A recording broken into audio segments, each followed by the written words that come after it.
అదే RTV app వార్తల్ని క్షణాల్లో చదివే అవకాశం ఉంటుంది. ఒక న్యూస్ పేపర్, ఒక టెలివిజన్ ఛానల్ మీ చేతుల్లో ఎప్పుడూ ఉంటాయి. రాబో ఎన్నికల్లో ప్రత్యేక హోదా అనేది ఒక ప్రధానమైనటువంటి ఎన్నికల అంశం. రాష్ట్ర విభజన సందర్భంగా అన్ని విధాల అభివృద్ధి చెందినటువంటి హైదరాబాద్ నగరము తెలంగాణ రాష్ట్రానికి పోయింది కాబట్టి ఆ మేరకు సీమాంధ్రప్రదేశ్కు న్యాయం చేసేటందుకు సోనియా గాంధీ గారి మార్గదర్శకత్వంలో, మన్మోహన్ సింగ్ గారి నేతృత్వంలో 2014లో కాంగ్రెస్ నేతృత్వంలోని యూపీఏ ప్రభుత్వం సీమాంధ్రకు 3 వరాలు ప్రకటించడం జరిగింది. మొదటి వరం, రాష్ట్రానికి సంజీవని లాంటి ప్రత్యేక హోదాను 5 సంవత్సరాల పాటు అమలు చేయడం. రెండవది, రాయలసీమకు, ఉత్తరాంధ్రకు బుందేల్ఖండ్ తరహా కానీ లేదా ఒరిస్సాలోని కేబీకే తరహా కానీ స్పెషల్ డెవలప్మెంట్ ప్యాకేజీ అమలు చేయడం. మూడవది, విభజన చట్టంలో 108 సెక్షన్ల కింద 13 షెడ్యూళ్ల కింద దాదాపు 5 లక్షల కోట్ల రూపాయలు విలువ చేసే ప్రయోజనాలు కేంద్రము రాష్ట్రానికి అందించడం. ఈ 3 వరాలు 2014లో రాష్ట్ర విభజన సందర్భంగా ఆనాటి కాంగ్రెస్ నేతృత్వంలో యూపీఏ ప్రభుత్వం ఇవ్వడం జరిగింది. ఈ 3 వరాలు అమలై ఉంటే ఈ పార్టీకి సీమాంధ్ర స్వర్ణాంధ్ర అయిండేది. కాంగ్రెస్ పార్టీ 2014లో కానీ 2019లో కానీ అధికారంలోకి వచ్చి ఉంటే ఈ పార్టీకి ఈ 3 వరాలు అమలై ఉండేటి, సీమాంధ్ర స్వర్ణాంధ్ర అయిండేది. కానీ దురదృష్టవశాత్తు అటు 2014లో 2019లో కేంద్రంలో బీజేపీ, రాష్ట్రంలో 2014లో తెలుగుదేశము, 2019లో వైకాపా అధికారంలోకి రావడంతో ఈ 3 వరాలు అమలుకు నోచుకోలేదు. దీనికి కారణం బీజేపీ మోసగారితనం, టీడీపీ వైకాపాల చేతగానితనం. ప్రత్యేక హోదాకు సంబంధించి ఇది రాష్ట్రానికి సంజీవని లాంటిది. ప్రత్యేక హోదా అనేది భిక్ష కాదు, ఇది ఆంధ్రప్రదేశ్ హక్కు. దీనిని భారత పార్లమెంట్ వచ్చేసి ఏకగ్రీవంగా ఆమోదించింది. కానీ నరేంద్ర మోడీ ప్రభుత్వం అధికారంలోకి వచ్చి అటు పార్లమెంటును మోసం చేసింది, వాళ్ళ మేనిఫెస్టో పెట్టారు, ఆ మేనిఫెస్టోను మోసం చేసేది. ఆఖరికి కలియుగ దైవం తిరుపతి వెంకన్న సాక్షిగా తిరుపతిలో బహిరంగ సభలో మేము అధికారంలోకి వస్తే ప్రత్యేక హోదా 5 సంవత్సరాలు కాదు 10 సంవత్సరాలు ఇస్తామని చెప్పేసి ఒక పక్క వెంకయ్య నాయుడు, ఒక పక్క చంద్రబాబు నాయుడు ఉంటూ మధ్యలో ఆయన ఉండి తిరుపతి బహిరంగ సభలో వెంకటేశ్వర స్వామి సాక్షిగా చెప్పడం జరిగింది. కానీ దురదృష్టవశాత్తు అధికారంలోకి వచ్చిన తర్వాత ప్రత్యేక హోదాకు పంగనామాలు పెట్టడం జరిగింది. ఇది ముగిసిన అధ్యాయం అని చెప్పేసి బీజేపీ అనేది. రాష్ట్రానికి చెందినటువంటి ప్రాంతీయ పార్టీలు బీజేపీ చేతిలో కీలుబొమ్మలుగా తయారై దాన్ని ప్రశ్నించలేని స్థాయిలో ఉన్నాయి. ప్రస్తుతం దేశంలో 10 రాష్ట్రాల్లో ప్రత్యేక హోదా అమల్లో ఉంది. అస్సాం, మేఘాలయ, అరుణాచల్ ప్రదేశ్, నాగాల్యాండ్, త్రిపుర, మిజోరాం, మణిపూర్, సిక్కిం, ఉత్తరాఖండ్, హిమాచల్ ప్రదేశ్. ఈ 10 రాష్ట్రాల్లో ప్రత్యేక హోదా అమల్లో ఉంది. 11వ రాష్ట్రంగా మనకు రావాలి, కానీ అది రాలేదు. ఈ ప్రత్యేక హోదా వస్తే అనేక ప్రయోజనాలు ఉన్నాయి రాష్ట్రానికి. నంబర్ 1, కేంద్ర ప్రాయోజిత పథకాలు, ఉపాధి హామీ పథకం లాంటి కేంద్ర ప్రాయోజిత పథకాలు సెంట్రల్లీ స్పాన్సర్డ్ స్కీమ్స్ కింద ప్రత్యేక హోదా ఉన్న రాష్ట్రాల్లో 90% నిధులు కేంద్రం భరిస్తుంది, 10% నిధులు రాష్ట్రం భరిస్తుంది. ప్రత్యేక హోదా లేని రాష్ట్రాల్లో 60% నిధులు కేంద్రం భరిస్తుంది, 40% నిధులు రాష్ట్రం భరించాలి. అది నంబర్ 1 ప్రయోజనం. ప్రత్యేక హోదా ఉన్న రాష్ట్రాల్లో విదేశీ ఆర్థిక సంస్థలు, వరల్డ్ బ్యాంక్ కానీ, ఇంటర్నేషనల్ మానిటరీ ఫండ్ కానీ తదితర ఆర్థిక సంస్థల సహకారంతో అమలయ్యే ప్రాజెక్టులకు నిధులు కేంద్ర ప్రభుత్వం 100% భరిస్తుంది.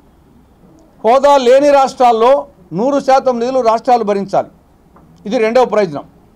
మూడవ ప్రయోజనం, ప్రత్యేక హోదా ఉన్న రాష్ట్రాలకు central excise, GST, income tax, corporate tax, customs duty వీటిల్లో రాయితీలు ఉంటాయి.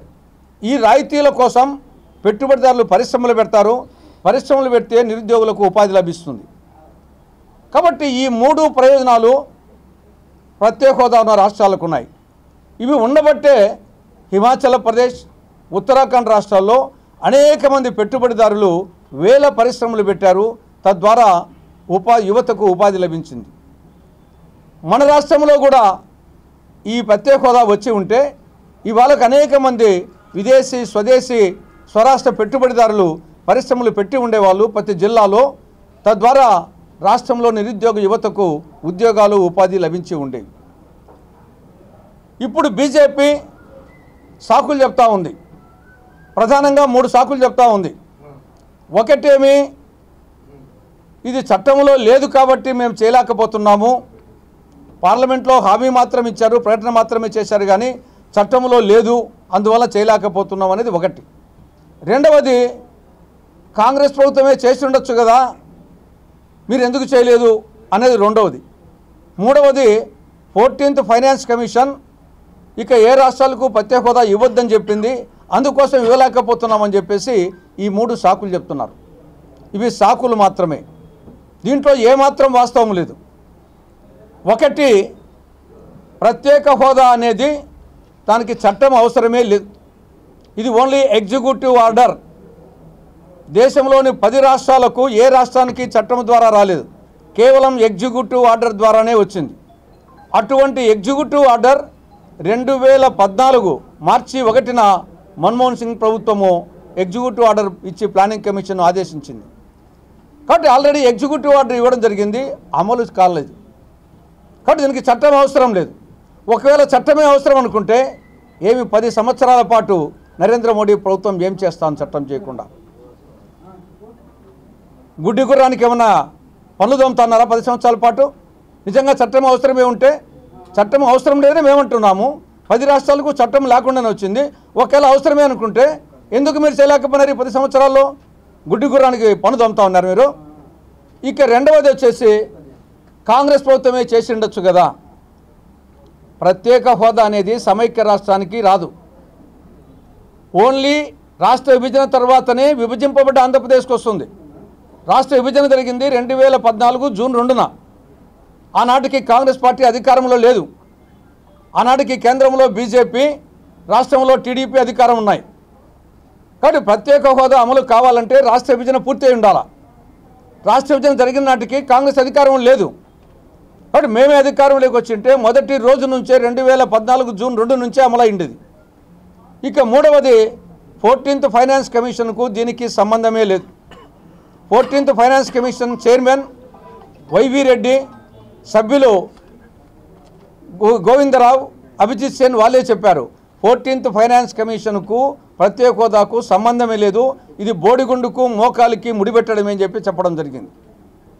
పోనీ అదనుకున్నా కానీ నరేంద్ర మోడీ ప్రధానమంత్రి అయింది ఎప్పుడు? 2014 మే 26న. 14th ఫైనాన్స్ కమిషన్ నివేదిక ఇచ్చింది ఎప్పుడు? 2014 డిసెంబర్ 15న. మధ్యలో 6 నెలల 20 రోజులు 14th ఫైనాన్స్ కమిషన్ నివేదిక రాలే. ఎందుకు మరి చేయలేదు? కాబట్టి ఇవన్నీ సాకులు మాత్రమే. బీజేపీ కుక్కలు చెప్పులు వెతుకును, నక్కలు బొక్కలు వెతుకును, బీజేపీ నాయకులు సాకులు వెతుకును సుమ్ముతున్నట్లు వాళ్ళు సాకులు చెప్తున్నారు. ఈ ప్రాంతీయ పార్టీలు తెలుగుదేశం కానీ, వైకాపా కానీ, జనసేన కానీ ఇవి బానిస పార్టీలు. బీజేపీ చేతిలో బానిస పార్టీలు, కబాలీలు, కీలుబొమ్మలు. నరేంద్ర మోడీ, అమిత్ షా సిట్ అంటే సిట్, స్టాండ్ అంటే స్టాండ్. వీళ్ళ ఈ ఉడత ఊపులు మాత్రమే. ప్రాంతీయ పార్టీల ఈ ఉడత ఊపులు, చింతకాయలు మాత్రం రాలవు. వీళ్ళకు ప్రత్యేక హోదా ఇచ్చే శక్తి లేదు, తెచ్చే శక్తి లేదు. కానీ పెళ్ళింటి కాడ కుక్కల గోల చేసినట్టు గోల మాత్రం చేస్తూ ఉంటాయి, ఏదో వాళ్ళే తెచ్చేటట్టు. కాబట్టి ఈ రాష్ట్రం అభివృద్ధి చెందాలంటే రాష్ట్రానికి సంజీవని లాంటి ప్రత్యేక హోదా రావాలి. ప్రత్యేక హోదా రావాలి అంటే కేంద్రంలో కాంగ్రెస్ పార్టీ అధికారంలోకి రావాలి. కాబట్టి వచ్చే ఎన్నికల్లో హస్తం గుర్తు మీద ఓటు వేసి కాంగ్రెస్ పార్టీని అధికారంలోకి తెచ్చి ప్రత్యేక హోదా అమలు చేసే అవకాశాన్ని కాంగ్రెస్ పార్టీకి కల్పించండి అని ఆంధ్రప్రదేశ్ ప్రజానీకానికి ఆంధ్రప్రదేశ్ కాంగ్రెస్ కమిటీ విజ్ఞప్తి చేస్తూ ఉంది. 5 సభలు, 1 అనంతపురం, 2 తిరుపతి, 3 గుంటూరు, 4 పోలవరాన్ని దృష్టిలో పెట్టుకొని ఏదో పోలవరం ఆ రాజమండ్రి ఆ జంగారెడ్డిగూడెం, 5వది విశాఖపట్నం. ఈ ప్రధానంగా అన్ని అంశాలు ఉన్నప్పటికీ ఒక్కొక్క సభలో ఒక్కొక్క అంశానికి ఎక్కువ ప్రాముఖ్యత ఉంటుంది. మొన్న అనంతపురం ఎన్నికల శంఖారావ సభలో ఇందిరమ్మ అభయం అంటే ప్రతి నిరుపేద కుటుంబానికి ప్రతి నెల 5,000 రూపాయల ఆర్థిక సహాయం అనేది అది మల్లికార్జున ఖర్గే గారు పర్యటించడం జరిగింది. అది నంబర్ 1 గ్యారంటీ.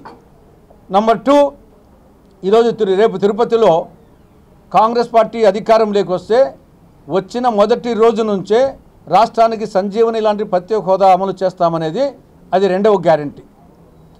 ఇక రైతులకు సంబంధించి, విశాఖ ఉక్కు కర్మాగారానికి సంబంధించి, పోలవరానికి సంబంధించి ఇంకా కొన్ని అంశాలు మిగతా సభల్లో అనౌన్స్ చేయడం జరుగుతుంది. మొన్న మల్లికార్జున ఖర్గే వచ్చారు. రేపు వచ్చేసి సచిన్ పైలట్ గారు, కాంగ్రెస్ పార్టీ జాతీయ యువనేత ప్రజానేత సచిన్ పైలట్ గారు వస్తున్నారు. మిగతా సభలకు, ఒక సభకు తెలంగాణ ముఖ్యమంత్రి రేవంత్ రెడ్డి గారు, ఇంకొక సభకు కర్ణాటక ముఖ్యమంత్రి సిద్ధరామయ్య గారు, డికే శివకుమార్ గారు, ఒక సభకు ప్రియాంక గాంధీ గారు, ఒక సభకు రాహుల్ గాంధీ గారు వస్తారు.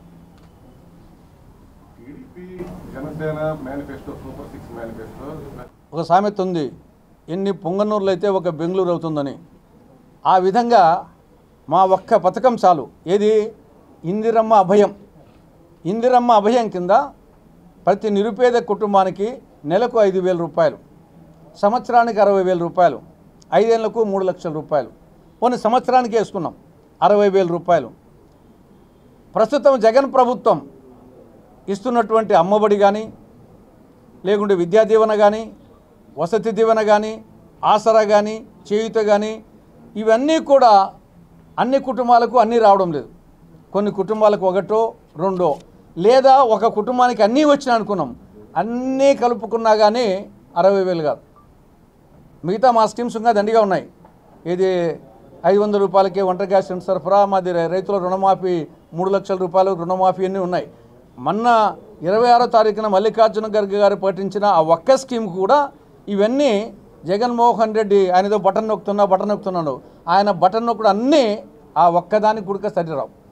ఇంకా తెలుగుదేశం పార్టీ సూపర్ 6 అది మా యొక్క ఇందిరమ్మ అభయం స్కీమ్ ముందర బలాదుర్, దానికి ఒక ఊపుకు తట్టుకోలేదు. మిగతా మా అన్నీ అడిషనల్గా ఉన్నాయి.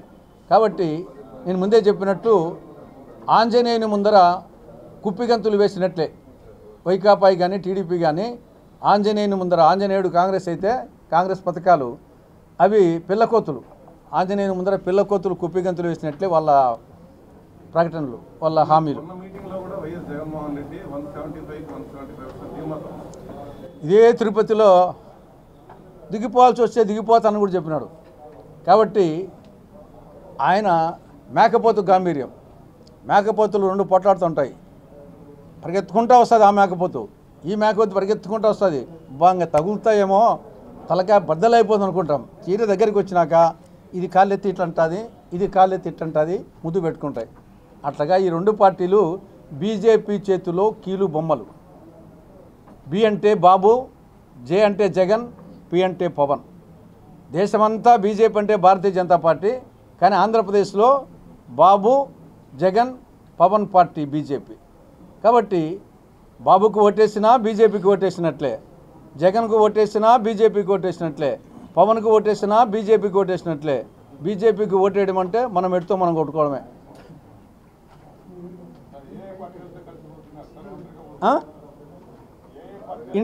ఇండియా కూటమి పార్టీలతో అంటే సిపిఎం, సిపిఐ, ఇంకా కొన్ని వామపక్షాలు ఉంటాయి కదా, ఇండియా కూటమి పార్టీలతో కలిసిపోతున్నాం. మా ఇండియా కూటమి కాంగ్రెస్ లెఫ్ట్ పార్టీల పొత్తుతో మిగతా పార్టీలు చిత్తు కాబోతున్నాయి.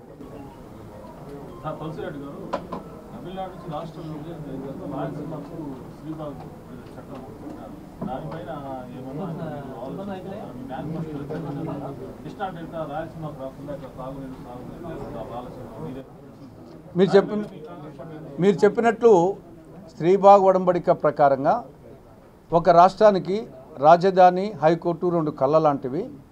వాటిల్లో ఒకటి సీమ ప్రాంతంలో, ఒకటి సర్కార్ ప్రాంతంలో ఏర్పాటు చేయాలని 1937 నాటి శ్రీబాగ్ ఒడంబడిక స్పష్టంగా ఉంది. కాంగ్రెస్ అధికారంలోకి వచ్చి ఉంటే 2014లో కానీ 19 కానీ డెఫినెట్గా వచ్చేసి శ్రీబాగ్ ఒడంబడికను అమలు చేసి ఉండేవాళ్ళం. కానీ అటు చంద్రబాబు తెలుగుదేశం ప్రభుత్వము, చంద్రబాబు రాయలసీమ వాడుగా ఉండి ముఖ్యమంత్రిగా ఉన్నాడు, జగన్మోహన్ రెడ్డి రాయలసీమ వాసిగా ఉండి ప్రతిపక్ష నాయకుడిగా ఉండి, ఇద్దరి హయాంలోనే రాజధాని అక్కడికే పోయింది, హైకోర్టు అక్కడికే పోయింది. కనీసం మేము గన ఉంటే గన ఆ రెండిట్లో ఒకటి గ్యారెంటీగా వచ్చేది. భవిష్యత్తులో అయినా సరే మా వరకు హైకోర్టు వచ్చేసి కనీసం రాజధాని లేకుండా హైకోర్టును ఖచ్చితంగా భవిష్యత్తులో వచ్చేసి రాయలసీమకు వచ్చేట్టుగా చేస్తాం. ఇప్పుడు విభజన చట్టంలో సెక్షన్ 85 ప్రకారంగా Krishna river management board office అనేది ఆంధ్రప్రదేశ్లో ఏర్పాటు కావాలి. గోదావరి రివర్ మేనేజ్మెంట్ బోర్డు కార్యాలయం తెలంగాణలో మంది ఇక్కడ ఏర్పాటు కావాలి. కృష్ణానది మీద ఉండే ప్రాజెక్టులని శ్రీశైలం బేస్డ్, తెలుగంగ, గాలేరు నగరి, హంద్రీనీవా, వెలిగొండ ఇవన్నీ. కాబట్టి అది శ్రీశైలంకు సమీపంలో కర్నూలు జిల్లాలో కృష్ణా రివర్ మేనేజ్మెంట్ బోర్డు కార్యాలయం ఏర్పాటు చేయాలి. మామూలుగా ఇప్పటికీ 60 రోజుల్లో ఏర్పాటు చేయాలని ఉంది చట్టం ప్రకారంగా. ఇప్పటికి 10 సంవత్సరాలు అయింది, స్టిల్ హైదరాబాద్లోనే ఉంది. దానికి తెప్పించలేకపోయారు చంద్రబాబు ప్రభుత్వము, ఈ ప్రభుత్వము. తెప్పించలేకపోవడమే కాకుండా చంద్రబాబు ప్రభుత్వం ఏమో ఇది విజయవాడలో పెట్టమని లేఖ రాశాడు, జగన్మోహన్ రెడ్డి ఏమో ఇది విశాఖపట్నంలో పెట్టమని లేఖ రాశాడు. అంటే రాయలసీమ ద్రోహులు ఇద్దరు, చంద్రబాబు, జగన్మోహన్ రెడ్డి ద్రోహుదానికి ఇంతకంటే వేరే దృష్టాంతం అవసరం లేదు. కాబట్టి మేము అధికారంలోకి వస్తే ఖచ్చితంగా కృష్ణా రివర్ మేనేజ్మెంట్ బోర్డు కార్యాలయం రాయలసీమ ప్రాంతంలో శ్రీశైలంకు సమీపంలో ఏర్పాటు చేస్తాం. ఖచ్చితంగా బచావత్ అవార్డు ప్రకారంగా మనకు రావాల్సిన నీళ్ళు రావాల్సిందే. తెలంగాణలో ఏ ప్రభుత్వం ఉన్నా ఉన్నాయి, ఎవరన్నా ఉన్నాయి, ఇది హక్కు. బచావత్ అవార్డు ప్రకారంగా అది ప్రాజెక్టుల వారుగా నీళ్ళ కేటాయింపు జరిగింది.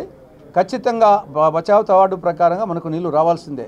రేపు బ్రిజేష్ కుమార్ కూడా అదే చెప్పింది, బచావత్ అవార్డు మించి ఏమన్నా నీళ్ళు ఉంటే పంచుకోమని చెప్పింది. కానీ బ్రిజేష్ బచావత్ అవార్డు ప్రకారంగా మనకు రావాల్సినటువంటి ఈ యొక్క కృష్ణా జలాలకు సంబంధించి 512 టీఎంసీలు వచ్చి రావాల్సిందే. అది తెలంగాణలో ఎవరన్నా ఉన్నాయి, అది కేసీఆరా అంగోరా కాదు, ఇది మన హక్కు ఇది. కాబట్టి ఖచ్చితంగా ఆంధ్రప్రదేశ్ కాంగ్రెస్ కమిటీ ఆ విషయంలో కాంప్రమైజ్ అయ్యే క్వశ్చనే లేదు ఎవరితో. అంటే ఇది వచ్చేసి ప్రస్తుతం బ్రిజేష్ కుమార్ ట్రిబ్యునల్ వచ్చేసి సుప్రీంకోర్టులో ఉంది. సుప్రీంకోర్టులో ఉంది కాబట్టి ఇది ఫస్ట్ వచ్చేసి అది సబ్ జ్యుడిషియల్గా ఉంది. కాబట్టి ఇది లీగల్గా ఫైట్ చేస్తున్నాం. ఆల్రెడీ కిరణ్ కుమార్ రెడ్డి గారు ముఖ్యమంత్రిగా ఉన్నప్పుడే సుప్రీం. మరిన్ని వీడియోస్ కోసం ఛానల్ ని సబ్స్క్రైబ్ చేయండి, లేటెస్ట్ అప్డేట్స్ కోసం వాట్సాప్ ఛానల్ ని ఫాలో చేయండి అండ్ లింక్ డిస్క్రిప్షన్ లో ఉంది.